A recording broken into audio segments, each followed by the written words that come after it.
Природный материал, да, из конских волос. Он чувствует, когда тебе плохо, когда тебе хорошо. Халайтака нага джикти нага тихеха чугас инструмент был. Сахалы болан душа якутская. Искал очень долго этот звук. Именно Русланом Гавшевым найдены те звуки, которые искали мы более 50 лет. Да, он создавал, делал этот инструмент, и ему сны снились. Очень хорошо инструмент звучит перед открытым огнем. Перед камельком Улах начинает петь без остановки.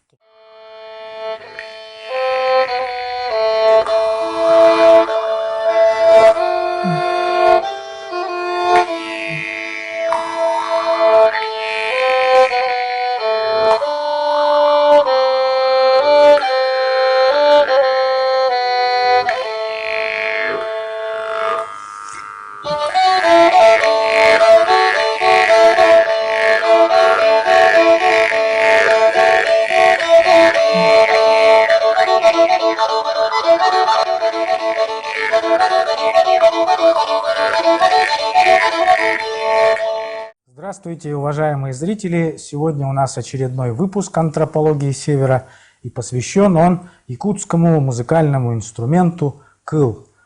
И в гостях у нас сегодня заслуженный артист Республики Саха-Якутия Анна Ивановна Томская. Она руководитель ансамбля «Кыл Саха». Добрый день! Мы сегодня немножко расскажем об этом уникальном музыкальном инструменте, который имеет своеобразное звучание, вот именно отражающее, мне кажется, такой музыкальный символизм народа Саха. Ну и сделаем в конце маленький мастер-класс. Я вот специально принес этот свой музыкальный инструмент, изготовленный, кстати, известным мастером Русланом Габышевым.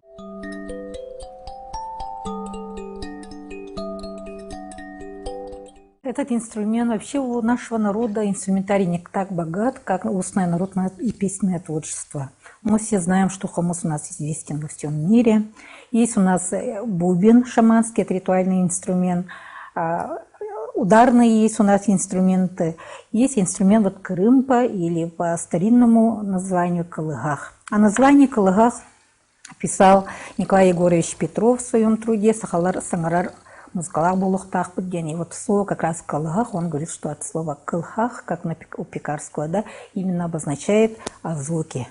А крымпа, вот и наши исследователи, путешественники 18-19 века, Мигендорф, Мак писали, что и Сарашевский, польский, да, вот этнограф, что инструмент заимствован у русских. С приходом русских взяли и название тоже скрипка, крыпа, крымпа, но есть версия, вообще я сама тоже считаю как музыкант, что мы, так как народ тюркский, у нас все равно свой инструмент струнно-смычковый был, и, наверное, вот этот, скорее всего, калыгах. Вообще ни одного инструмента в раскопках не было найдено, только последние годы, наверное, может, хомус находили, да, и об изучении инструментов начинал изучение Мартин Клавиш Жирков, наш первый композитор, основоположник музыкальной культуры. Он написал 14 видов инструментов, и среди них была крымпа.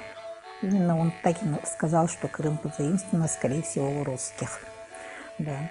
И, вы вот до этого говорили, что именно этот звук дает именно якутский колорит, наш звукоидеал, да, то есть он передает наш калыгах, вот наша якутская своеобразное самобытное интонирование, которое у нас есть уже ноты, чем полутон, да, вот об этом говорили и Мартин Клавиш Жирков, и Гран Григорян, основоположник профессиональной композиторской школы якутской, да, и писал об этом и Алексеев Эдуард Ефимович, который этнограф, этномузыкант, который изучал, и именно он обозначил, что есть у нас микрохроматизмы, то есть ноты, которые не отмечаются в нотной грамоте.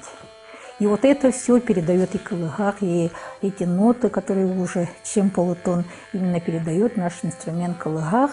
И, наверное, даже вот это говорит о том, что это наш якутский инструмент. И он поет именно сахалы по-якутски, передает наше пение. На нем можно показать и манеры, стиля нашего пения якутского, это и джерети, и дегерен. А название кыл. Кыл – это именно инструмент Руслана Габышева, авторский. Он воссоздал кылгах. Кылгах – это инструмент, общее название инструмента кылгах Крымпа. Да. Аналоги есть кыл-кыяк, и кобус, игил, маринхур, хур. Да, у них тоже струны из конских волос. Да. Конечно, у всех манера исполнения чуть-чуть отличается. В этом году выпустила школа игру, методику игры на этом инструменте. И вот как раз я там и подчеркнула, что у нас отличается немножко инструмент этот. А вот вы принесли свой инструмент, я прямо могу показать. Вот у Руслана Габышева инструменты два вида. Вот здесь струны высокие. Да, они очень хорошо передают обертона. Обертона – это призвуки, тембральная краска звука, да, которая вот очень хорошо передает пение. И с низкими струнами, которые я держу. Да, вот на таких обычно играем в ансамблевой игре, сольной партии, а вот на высоких струнах очень хорошо тоюк и нонюка. Вот именно наши эти дерети. Ага. Или да, волонко вообще описание только инструментов. Не описание инструментов, а звуки, например, дюмюртыга, там, көвсюр, да, крым-палы, кылыгах и генген. Это даже, я считаю, думаю, что это последние, наверное, более поздних волонко, наверное, есть.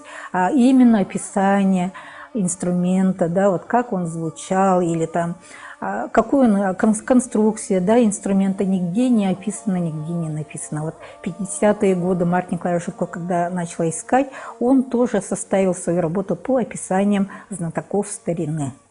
Да, и вот говорили, был такой инструмент, да, все. То есть такого конкретного, вот этот инструмент так и сохранился, у нас нету.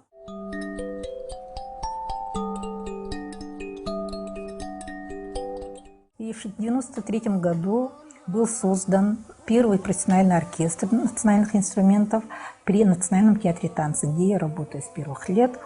И в оркестре в этом все якутские инструменты известные в то время. Но я еще не сказала, что в 60-е годы, чтобы звучал оркестр, появились инструменты такие тангсыр. Вообще тангсыр не инструмент, был дилер. Тангсыя, но тоже Александр Иванович Чехов писал об этом, да. И тангсыр, кылыгах, кылыгах – это якутская балалайка. Ну, то есть, чтобы оркестр звучал, сделали по образцу народных оркестров России. И крымпа, конечно, это основной инструмент наш.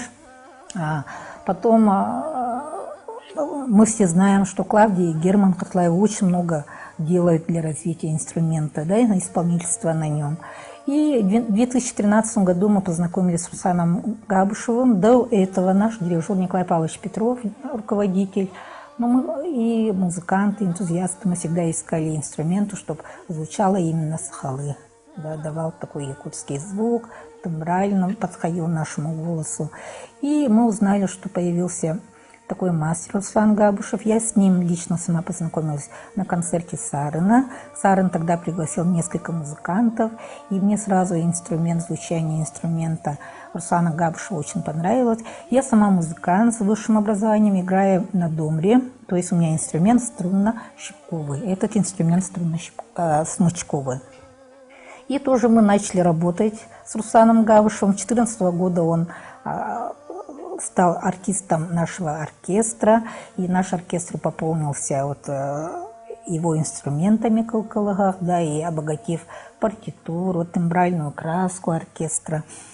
И в 2014 году состоялся наш первое выступление нашего ансамбля. Это как раз был наш сольный концерт с Афанасием, с мужем, творческий концерт. Мы впервые тогда вывели инструмент на сцену. В том году выиграли грант Министерства культуры, на средства которого были изготовлены эти инструменты. То есть Руслан Прокопьевич стал работать с Александром Чаховым, который всю жизнь тоже работал над якутским инструментарием. Он и писал, собирал, исследовал, и сам, конечно, изготавливал. И Александр Чахов дал очень высокую оценку инструментам Руслана Габышева, сказав, что именно Русланом Габышевым найдены те звуки, которые искали мы более 50 лет. Это очень высокая оценка.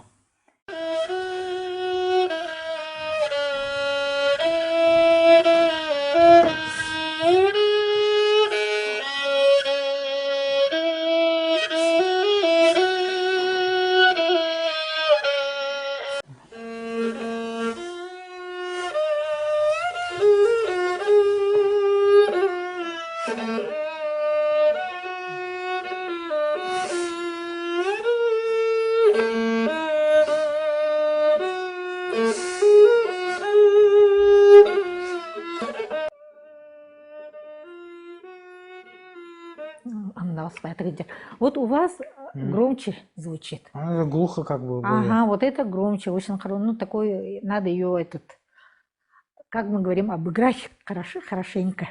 Ага, что оно будет, если лучше звучать. Попробуем. Ага. Вот тоже, да, кожаная. У него вот, видишь, у него инструменты узкие в виде камелька. Да, камелек, где она оттачивает береги. Камелек, курдук, да, и он является мастером-экспериментатором, он делает каждый инструмент, он же каждый инструмент делает. У него нет такого вот все по одному, это халыбынан, да, нет по образцу. У него каждый инструмент, он разный. Нет такого, что повторялись. Вот, Анна Ивановна, вы же, я вот заметил, ездите с семинарами по разным улусам, по крайней мере, я вот несколько видел, там собирается порядка 20-50 человек, которые имеют свои инструменты. А вот эти инструменты в улусах кто изготавливает?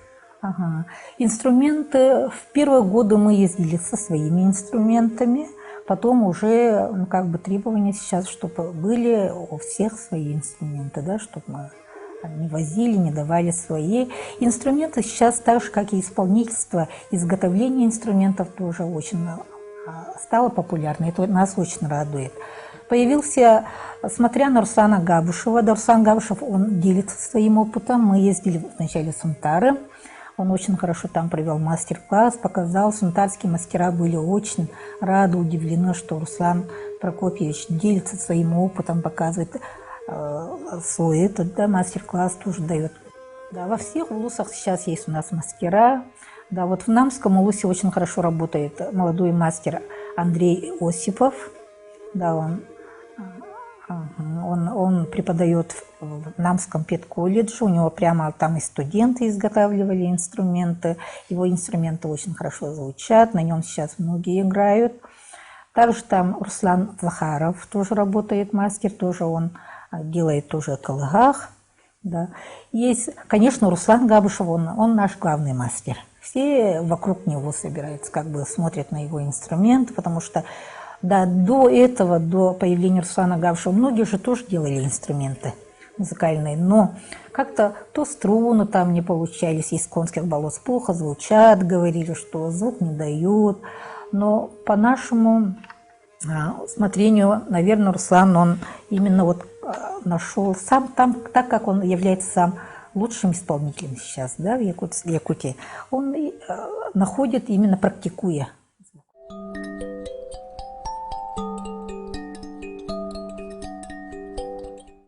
Ну, вообще инструмент сахлайтака на жикти на кихеха чугас инструмент был. Сахалы болан душа якутская иден курдыксеп. Прямо вот люди, которых обучаем, да, они говорят, что если мы берем инструмент, мы можем часами сидеть, одну-две ноты только играя, у них выходит и стихотворение, у кого-то песни, кто-то начинает писать песни, да, вот сейчас очень хорошие песни пошли, стихи.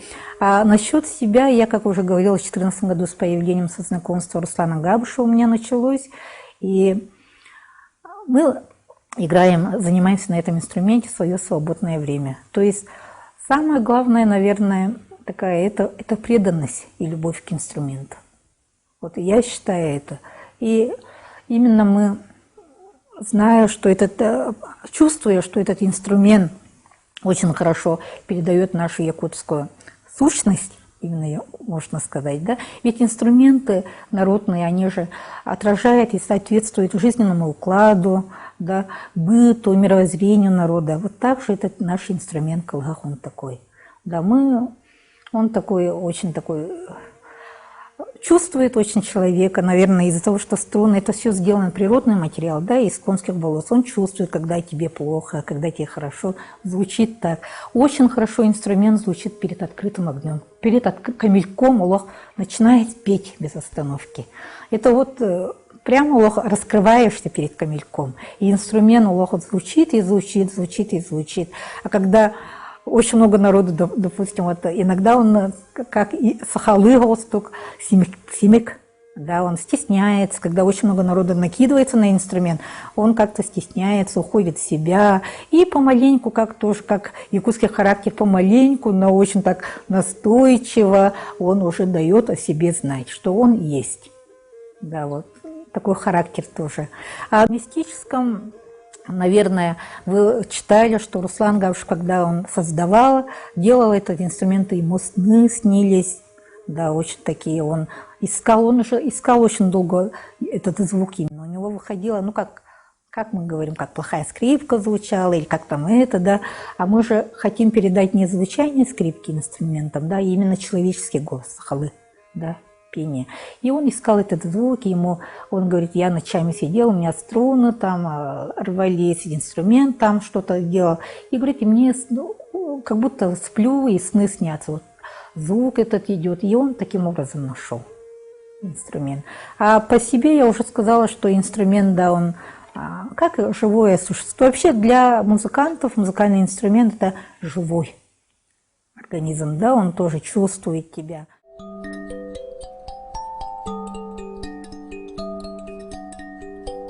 Вот я взяла ваш инструмент. Конечно, прежде чем играть, мы настраиваем инструмент по тюнеру, да, мы настраиваем. Сейчас тюнеры продаются, по 400, на частоте 440 Гц надо настроить, у вас сейчас 431, доводим до 440. И обязательно у вас должно стоять или хроматизм, или С, это у нас нота до. Вначале, конечно, вот не держит строй, спускает, но потом, когда начинаешь много играть, уже инструмент обретает иммунитет, и уже начинает он как бы держать свой строй. Когда обучаю, сразу отмечаю, чтобы, вот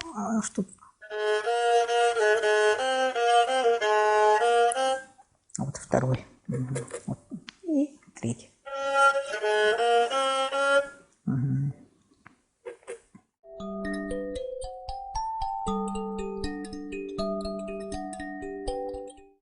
Давайте попробуем.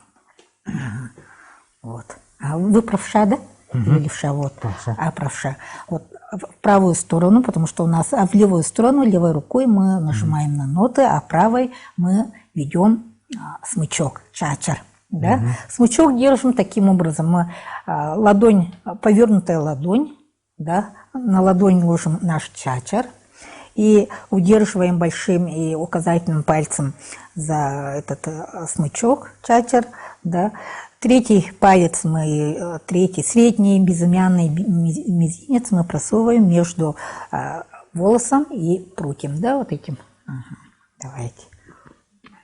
Вот самое сложное, конечно, вначале вот так, да? удержать правильно, вот. Вот правильно, Должны, ведем смычок, первое вот у нас направление, правое. Давайте мы будем играть на этой струне, хорошо? Вот. Вот медленно. И обратно. Вот, хорошо. Вот у нас первый палец мы находим. Это вторая ступень. Находим по интонации джагебуга. Вот у нас. Джагеба. Вот у нас джагебуга пошла.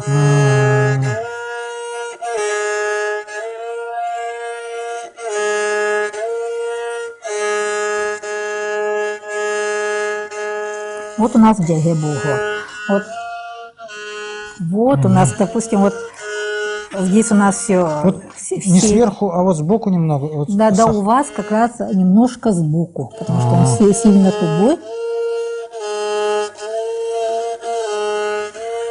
Вот у нас, да, вот, допустим, дерети, тут написано 0101.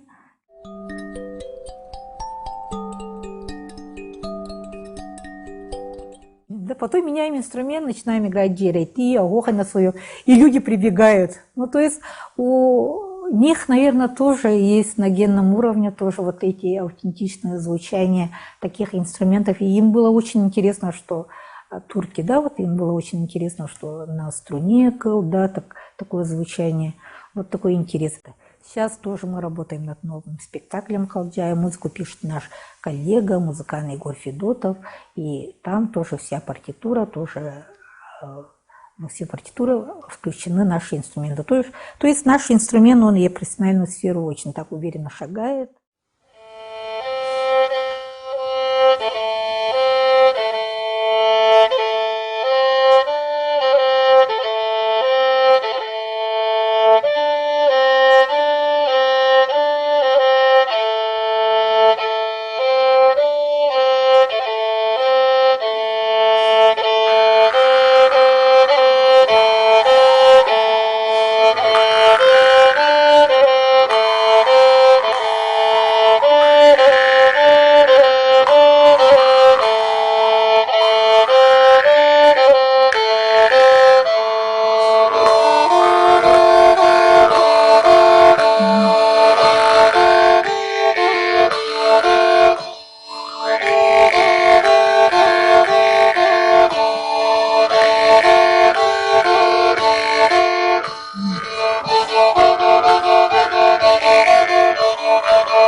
Спасибо, Анна Ивановна, нам за импровизированный мастер-класс. А нашим зрителям мы пожелаем осваивать свой национальный, такой очень интересный по звучанию инструмент. Сегодня вы многое, наверное, для себя открыли.